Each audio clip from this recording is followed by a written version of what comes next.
All right, guys, here we go. We're going to look at limits at infinity. That means x is going to either approach positive or negative infinity. All the way up until now, it's always been x approaches a number. So we're going to change it. New category. X approaches positive or negative infinity. All right. Why would I need to find the limit as x approaches positive or negative infinity? So we're going to look at the context first and then look at how to evaluate those questions.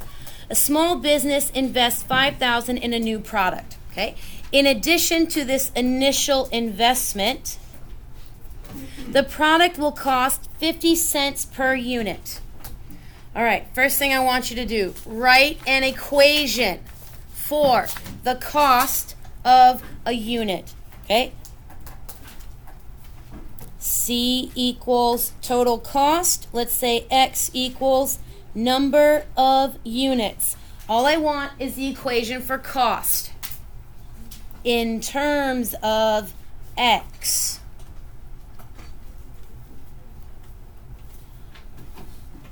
It's linear. It's just you have Don't tell him. Don't tell him. It's not in the picture, guys. Write it yourself.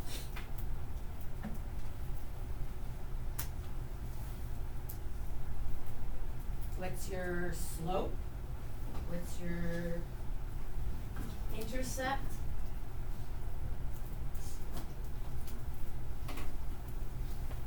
All right. Who can tell me?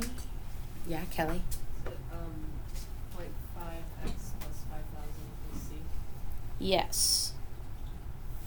Okay. Initial cost, right? There's your intercept, 0, 5,000. Okay, so I'm just going to jot that down. What did I use to write this? And my slope, 0.5. Okay, find the average cost per unit when 1,000 units are produced. Average cost per unit. Okay, how do you find an average? Any takers? How do you find the average? Yeah? kind of pull the values and divide by 100. Add up the cost of 1,000 units and divide by 1,000. Okay, so what is the cost for 1,000 units? 0.5 times 1,000, okay, equals 10,000. How do you average that? Divide by 1,000. Okay, so what's our average cost? 1, 2, 3, 1, 2, 3. Oh, $10. That does not seem like a good average cost. Yes. How did you get 10,000? 0.5 times, That's 500. that is 500. Because I can't add. That's how. All right, let's try again. So this would be 5,000. There you go. Is that better, Sammy? Yes. Okay. Divide by 1,000. 5.5? Yes? Okay. Yes? Okay. Average cost, $5.50. How much are you paying at the store for this product? If it only costs them 50 cents to make, there's only so much markup. Hopefully we're not paying $5.50 at the store. Okay? Find the average cost when you have 10,000 units. All right. Go ahead. Average cost for 10,000 units. See what happens. And see if you can find 100,000.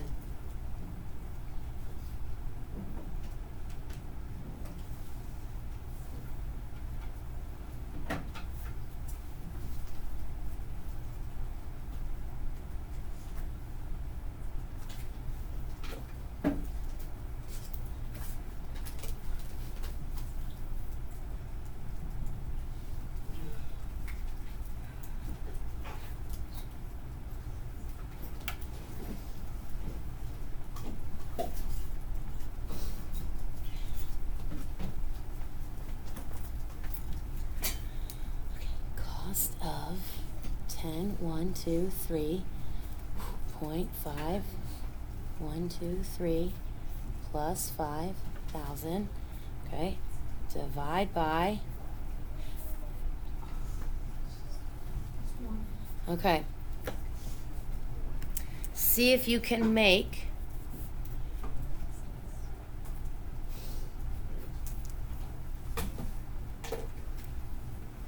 an estimation for part D. Right? Read it. See if you can come up with a way to find that answer.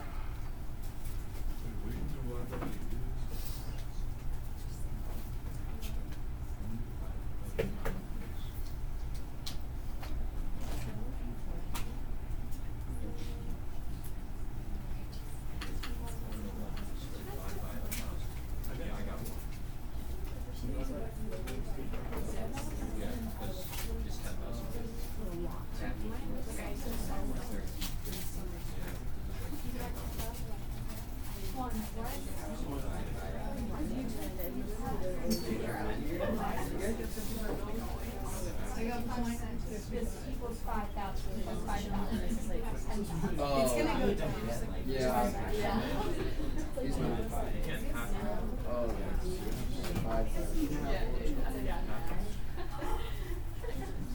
It's right here right now. It's like right here. Oh, there it is. Yeah, it is. You got it. All right. Who's got an answer for B? Yes, Aiden. Ooh, $1. That sounds. Do we agree? Is it $1? Yeah. Okay. What if it's 100,000 units? Hold on. Yes, Ben. Yeah. Okay, that's like better. Okay, so we went from 1,000 units at $5.50, $1 for 10,000 units, 55 cents for 100,000 units. If you were actually in business to produce, what would you want your average cost to be? Not $5.50, not $1, not 55 cents.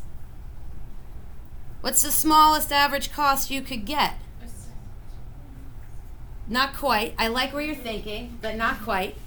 Isn't it 50 cents? Isn't it 50 cents? Think about his answer. Why would isn't it 50 cents make, right? Why would that be reasonable? Because he is right. But figure out why. If you look at the graph, the horizontal asymptote is at 50 cents. Okay, if you look at the graph which I gave you, now look at what I graphed. I graphed cost divided by X, so I was actually graphing the average because I divided by X. This is the average cost graph. All right, so Sam said he was looking at the horizontal asymptote.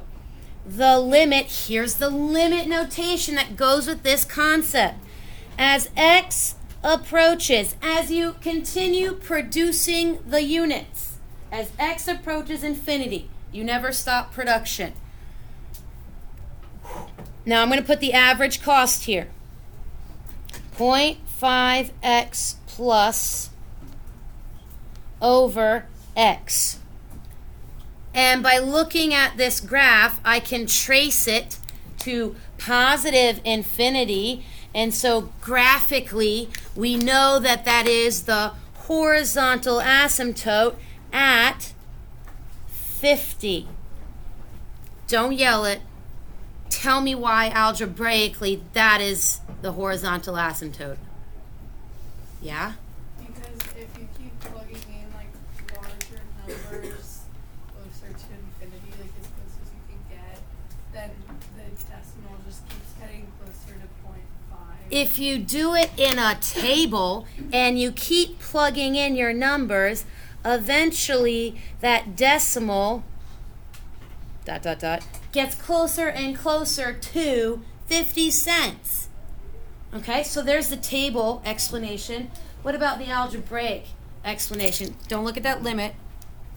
Look at that equation. What is the horizontal asymptote of that equation? Graphing review worksheet. How do you find the horizontal asymptote? Yes, Laura? The coefficient. Coefficient divided by coefficient. Yeah, I'm looking at the leading terms. What do those divide to? 0.5. Okay, why do I need limits at infinity? Okay, they find the horizontal asymptote. That doesn't have much meaning to it, but the average cost can be found using the limit to infinity. Now, if you were actually producing, you might be like, okay, I'm never going to produce an infinite number of units, but I know that I want to get my average cost pretty close to 50 cents. How many units would you have to produce to be happy with your average cost? 100,000? That's not that bad.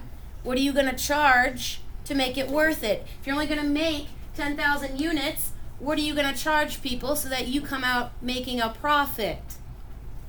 All right. There's your intro. That's why you have limits at infinity. We're going to skip problem 2. We'll come back and do that one. But now we're going to do the actual algebra behind it. Okay? See if you can't remember some of those things. Okay?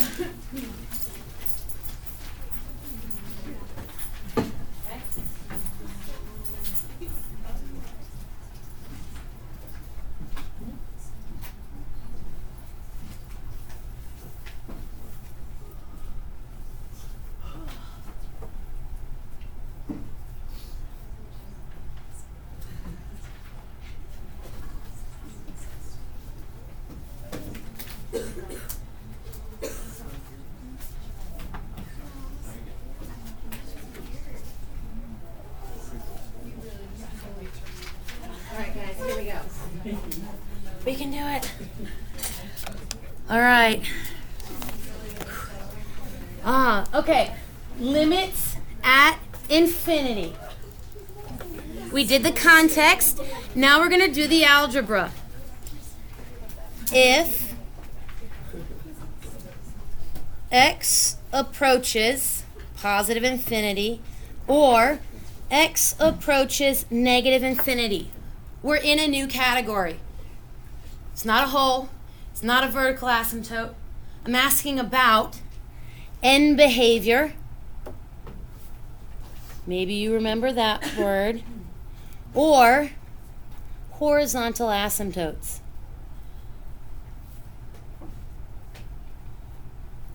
Soon as I decide that I'm looking for horizontal asymptotes, I have to do something different than I've done before. Okay? So, statement,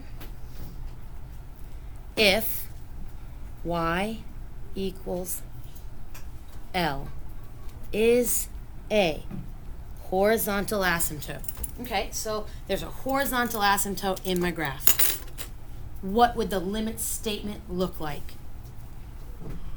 The limit as x approaches negative infinity. I should make them match. Either write f of x both times or y both times.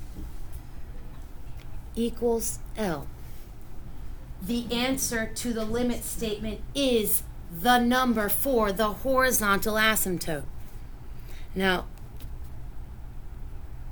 there's actually a possibility of 2 horizontal asymptotes, which you've not graphed before. You've always had just one horizontal asymptote in your graphs.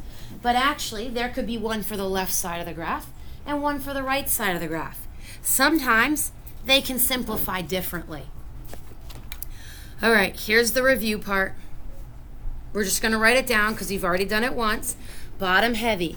If the degree of the denominator is more than the degree of the numerator. How many of you had Miss Cordovana in Algebra 2? Okay, what did she call it? I heard somebody say it. I was like, bottom. Yeah, bottom. What is it for? Bigger on bottom. Bigger on bottom. Gives you what as your horizontal asymptote? 0. Okay, so that means that HA is 0. Look at that statement. If I can find the horizontal asymptote, I know what the limit statement will be. Okay, if it is bottom heavy, then the horizontal asymptote is y equals 0, which means How many asymptotes did you have when it was bottom heavy? 1. So I'm going to write plus and minus infinity together because it's the same. Okay? Of f of x is 0. The horizontal asymptote is the answer to the limit. All right. That's why we do our graphing review. Okay? Balanced. If the degree of the denominator equals the degree of the numerator, the horizontal asymptote will be, it's a little tricky because there's no example to go from. Not necessarily 1. Laura, what did you look at to tell me about the horizontal asymptote? The 2 coefficients, the one from the top and the bottom. So we're going to call them the leading coefficients. It's the ratio of the leading coefficients. Okay. When we had a balanced graph, how many asymptotes did we have? 1. Okay. So if I can find the horizontal asymptote, there is only 1, and it would equal the ratio of the leading coefficients. All right, what makes something a leading coefficient? Like, why did we not look at the 5,000? Why did I look at the 0.5 and the 1 as opposed to the 5,000 in the first example? What makes it a coefficient? Okay, they just did the PSATs and they all came running. They're like, what's a constant? That's, like 7 people asked me that question. Okay, coefficient, constant. What makes it a coefficient? It's connected to the x, so It's in front of the x. Okay, that's why we don't care about the 5,000. It's the leading coefficient. It's in front of the x with the highest power. That's what makes it the leading coefficient. All right. The one that you didn't learn to graph, because it's just not part of the curriculum a lot. Okay? Top heavy. Reduces to a polynomial. Those are your pictures. Okay? We're going to go top left, bottom left, top right, bottom right. Fill out your limit statements based on the picture. Negative infinity is the left arrow pointing up. Okay? This is not an asymptote. I don't see any horizontal line here. These are not horizontal asymptotes. They're going to get slants. Arrows going up or down. Positive infinity. X is on the right, arrows on the up. Left and down, right and up. All right, fill out your chart.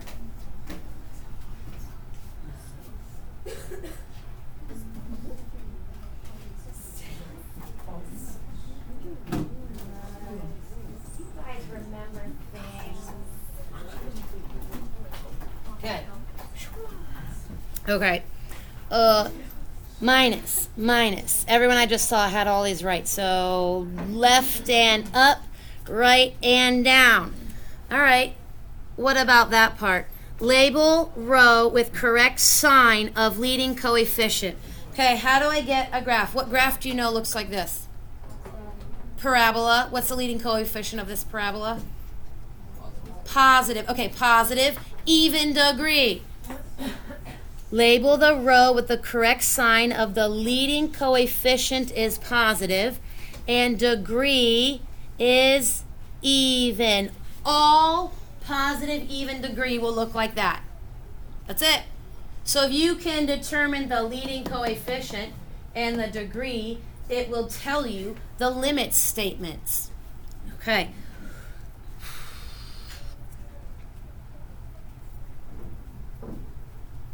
Does anyone know why that's what it looks like? What is the smallest odd number you know? I mean, we could do 3, but we could go 1. Okay, Well, yeah, that's fine. I got it. Sometimes people, that's all right, because is 0 even? Right? Sometimes it's tricky. All right. What does y equals x look like? Like this? Look at those arrows. Small, right? Pick your smallest even degree that you know. Pick your smallest odd degree you know. Guys, it looks like a positive slope from the bottom left to the top right. That's why it's a positive coefficient with an odd degree. All right, negative. We all know that means open down. Okay? Leading coefficient is negative. It determines the opening. Well, if it's an odd degree, it tells me what the general slope is from the arrows. Guys, that box, you got to know the box. You have to know everything in that box to answer these questions. Okay, some of it might be review, some of it might not be review, but you have to know it. All right, answer your questions. Find the limit, positive infinity. So instead of checking, I'm going to be like, I'm in the horizontal asymptote category. What am I going to look at? Leading coefficients. They are balanced. The result means the horizontal asymptote is 1/2. There's not a lot of work for these questions, guys. It's like look at it, write a number. That's pretty much it. But you got to know what number to write by looking at this box up here. Okay? Limit as x goes to positive infinity. All right, I'm in the horizontal asymptote category. That's what I'm looking for.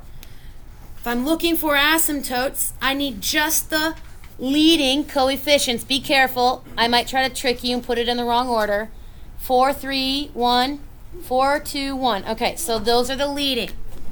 That means that the horizontal asymptote is 2/7. That means that the limit is equal to 2/7. Okay, turn your page. Do as many as you can. Right? See where your questions arise. We're almost finished. 6 minutes. Then we'll play. The game. Space race. You'll see. No, that's just me telling you what category you're in, right? I'm not plugging into a hole. It's not a hole.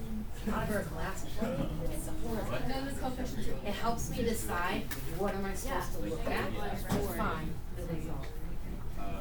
Right? There's not a lot of work. It's a lot of thinking. It's tricky at the bottom. No, wait, and no, you found it or anything like that? No. What does that reduce to? What? Where?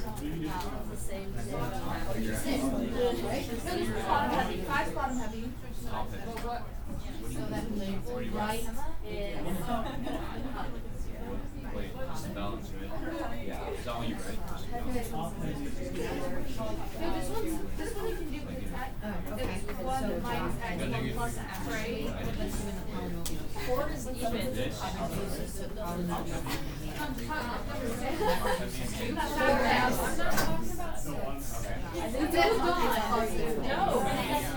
All right.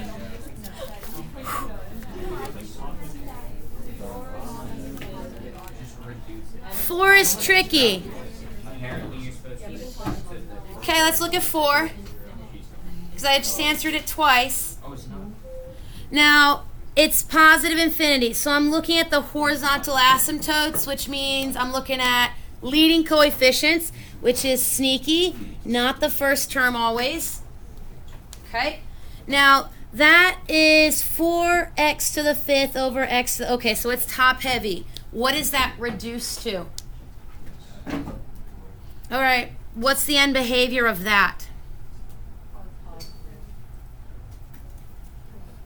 Right and up. The answer is positive infinity. Yeah, it's not a horizontal asymptote, but it was in that category of where are my arrows. It just happened to be slanted instead.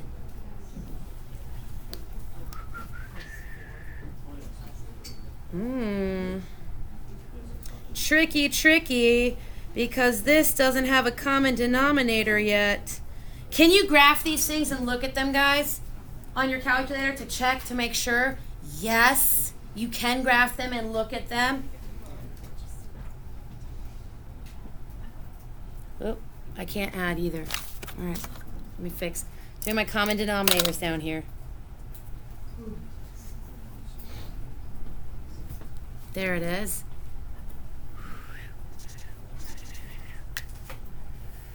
Equals 5.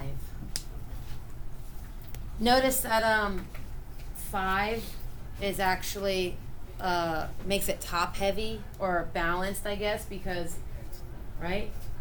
Leading terms, common denominators, and you remember AH and K shifted up 5 units.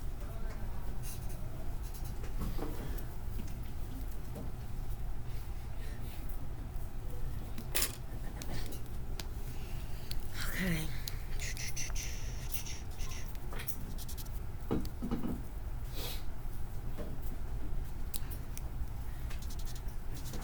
Oh, that one's top heavy, negative, positive, and down.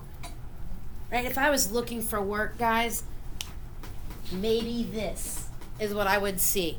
Like what, or highlight, or circle the terms you're looking at. Maybe a sketch to remind yourself what a negative x looks like. And then write and down. That's what I'm looking for.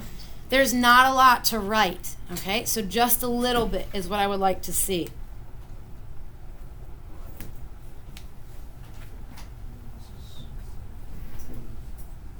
Anyone want to give 9 through 12 a guess? Yeah, okay. 8, what do you get for 8? Because if it's to the Yes, power yeah, zero, I was, so yes, thank you. All right. Okay, that's what he's looking at. So he says it goes up. All right. What do you think the leading term is going to be for number 9?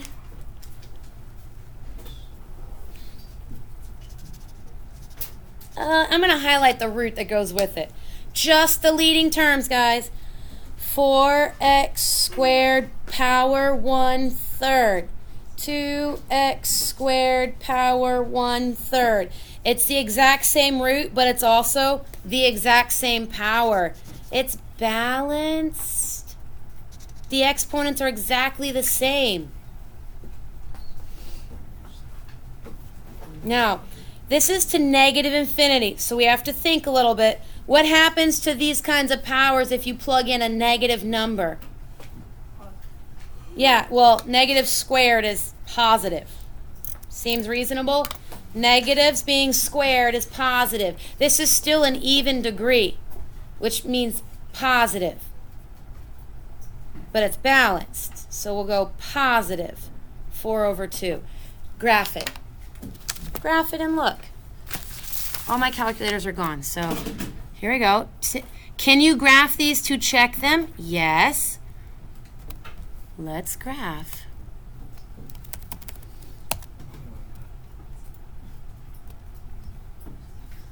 Okay, what are we graphing?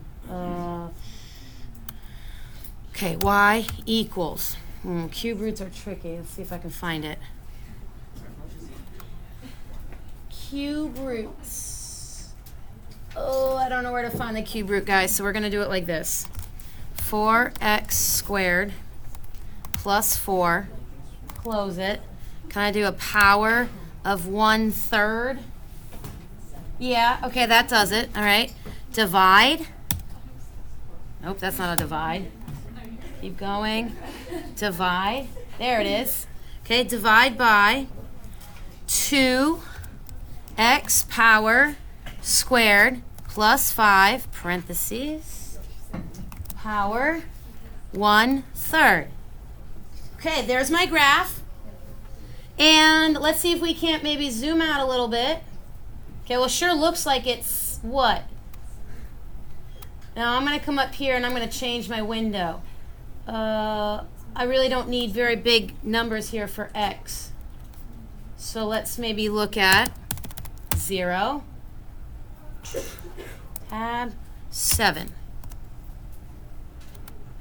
There it is. Okay, what number is that? 1.2.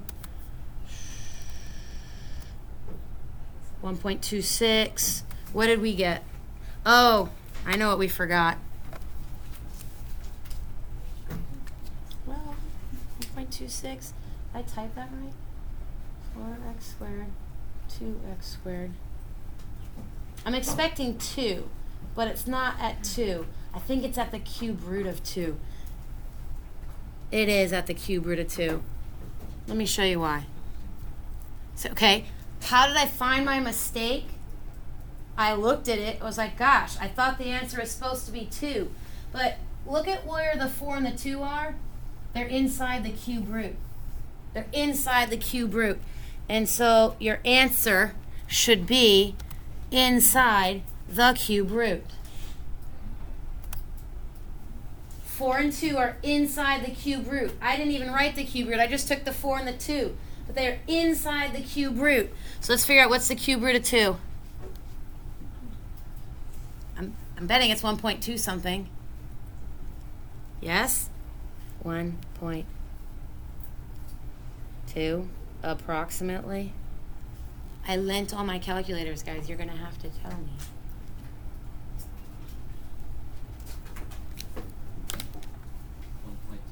Thank you. 1.25.